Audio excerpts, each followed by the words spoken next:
Oi, macumbeiro, oi, macumbeira, oi para você que não é nem macumbeiro e nem macumbeira, mas que está me seguindo porque gosta do que eu estou falando. Você já me conhece, sou Newton Almeida, sacerdote do Centro Espírita João Vicente, um terreiro de Umbanda que fica no Rio de Janeiro, Zona Sudoeste, bairro de Senador Camará, promovendo este ciclo de estudos de mitos africanos. Baseamos os nossos estudos nesse livro aqui, Mitologia dos Orixás, do Reginaldo Prandi, a editora é a Companhia das Letras. Este vai ser o nosso segundo mito sobre o orixá Euá. Falamos de Euá no vídeo passado. Sugiro você dar uma olhadinha lá para saber do que eu estou falando, se você está chegando agora. E antes da gente prosseguir, vou pedir ao nosso Cambono que toque a vinheta. Cambono, toca a vinheta, por favor.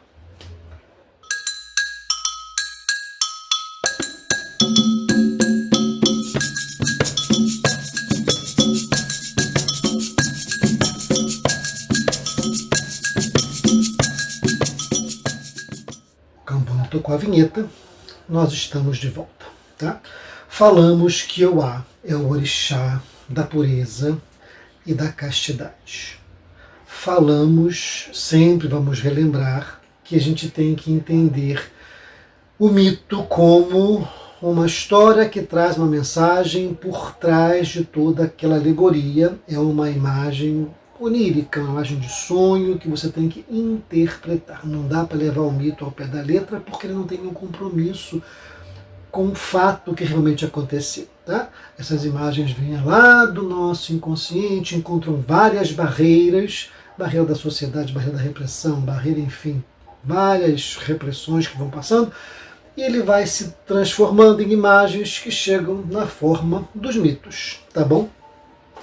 E falando também dos orixás, os orixás enquanto divindades, enquanto deuses, eles têm uma função, uma missão que é a de nos melhorar, a de nos insuflar a melhora, sair do âmbito puramente material e ir levando a nossa consciência para outras instâncias, porque a gente habita em pelo menos 3 instâncias: a material, a mental, a divina. Tá? E quando elas estão alinhadas pela divindade, por uma consciência superior, você começa a funcionar melhor e sai da simples e objetiva demais matéria, tá? Sai até da barbárie, porque a nossa função é ir buscando a nossa humanidade. Tá? E Euá tem isso, como todas as deusas e deuses, tá? De qualquer cultura.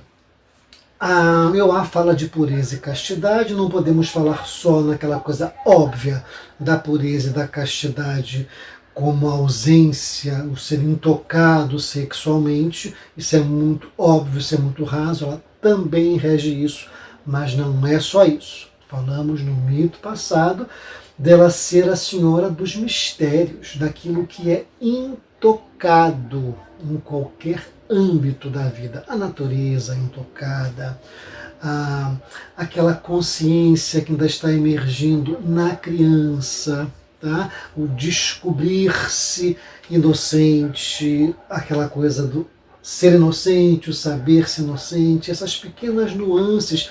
É o orixá que dá significado às coisas. Tá?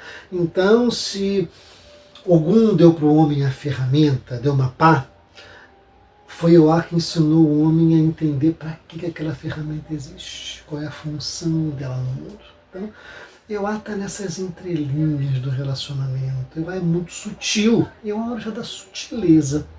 Então, ela é meio difícil de pegar, mas ela está sempre presente. Tá? Então, vamos resgatar essa Euá que nos dá sentido à vida, aquela Euá que traz a esperança nos relacionamentos e na criatura, tá? Aquela que faz a gente buscar a castidade, O que é a castidade? É quando você coloca no teu relacionamento tudo de bom que você tem, você oferece, você torna ele puro, você torna ele pronto para viver, tá? Com equilíbrio.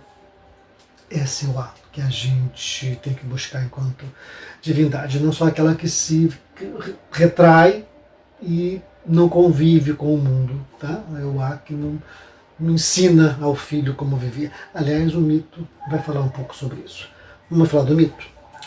O mito fala que Eoá se desiludiu com Xangô. Como que isso acontece? Tá?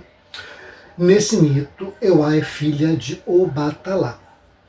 Mas o relacionamento desse pai com essa filha é um relacionamento sufocante.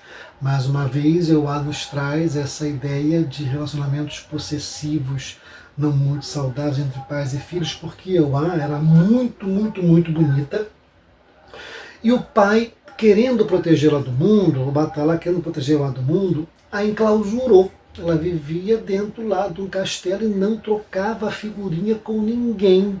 Tá? Era proteção quase que abusiva, possessiva do pai para que a filha não sofresse, né? Não tivesse contato com o mundo e sofresse. Mas Eoá é uma pessoa muito bonita, uma menina, uma jovem muito bonita, e a beleza dela, assim, todo mundo falava que era muito bonita, tá?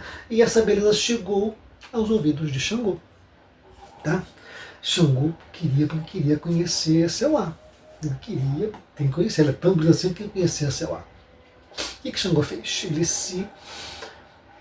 Ele chegou no palácio de Obatalá e ele se empregou como jardineiro, tá?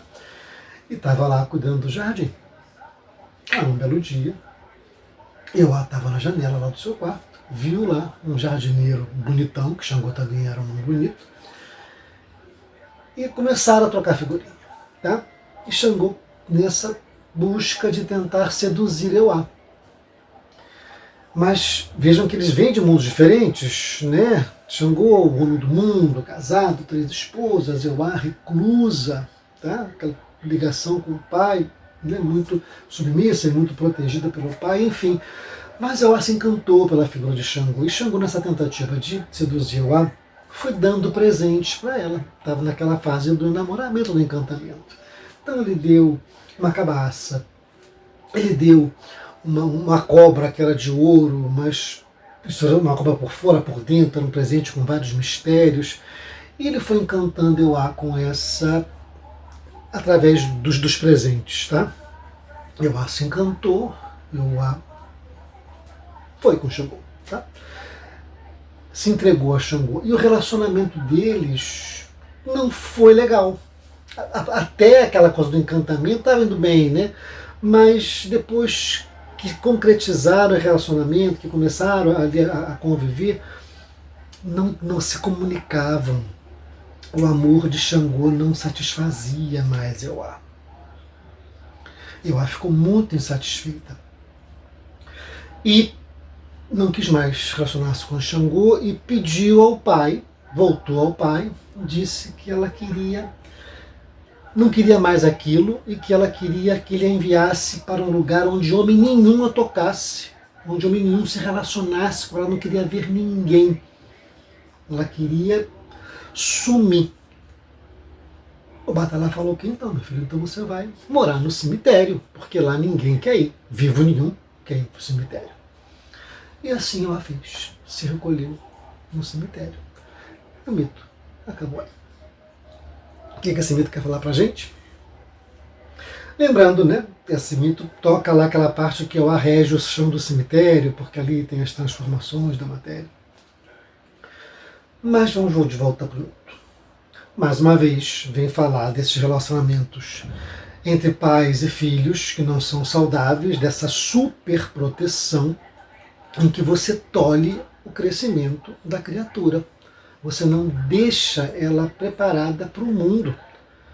E ela, quando vai para o mundo, ela acaba fazendo escolhas erradas, ela acaba sofrendo pela inadaptação.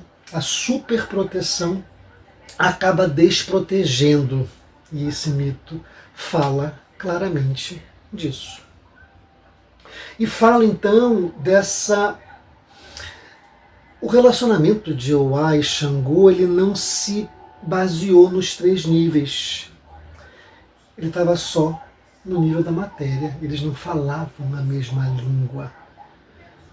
Xangô, um homem de razão, Eoá, uma mulher de emoção, acostumada com o relacionamento que ela tinha com o pai.